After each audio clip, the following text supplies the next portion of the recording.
মানে সদৌ অসম ছাত্ৰ সন্থাৰ লাইক খুটি সদৌ নগাঁও জিলা ছাত্ৰ সন্থাৰ কলিয়াবৰ কেন্দ্ৰীয় ছাত্ৰ সন্থাৰ উদ্যোগত আৰু কলিয়াবৰবাসী ৰাইজৰ অভিভাৱকত্বত এইবাৰ সদৌ অসম ছাত্ৰ সন্থাৰ কেন্দ্ৰীয় শ্বহীদ দিৱস কলিয়াবৰত অনুষ্ঠিত হ'ব আৰু অসম আন্দোলনৰ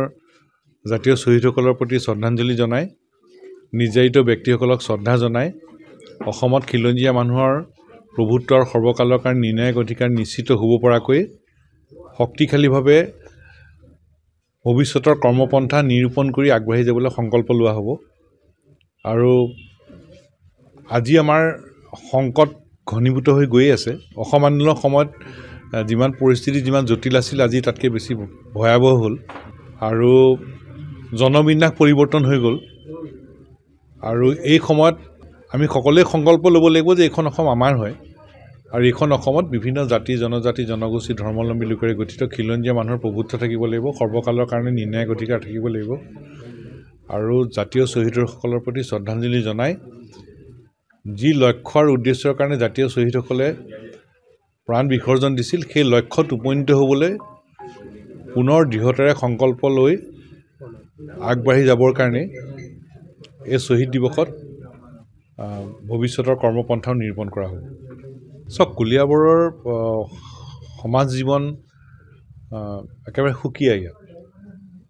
ইয়াত মানে প্ৰজন্মই আগবাঢ়ি যাওঁতে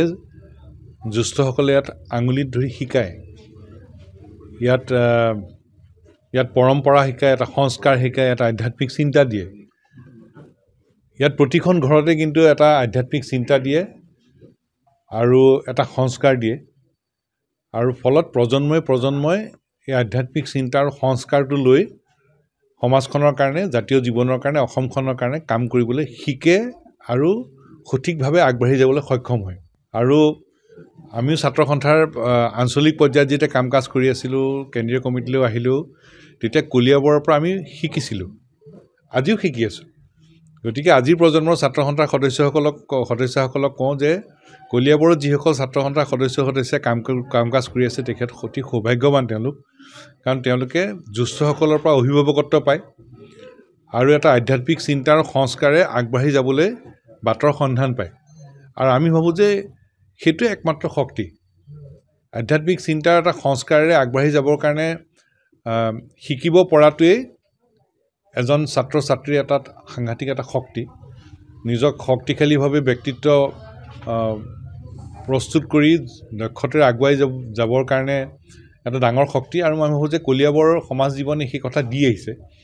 আৰু কলিয়াবৰৰ সমাজ জীৱনৰ পৰা আমি সদায় সেই অভিভাৱকত্ব বিচাৰি আছোঁ আৰু সদায় বিচাৰি থাকিম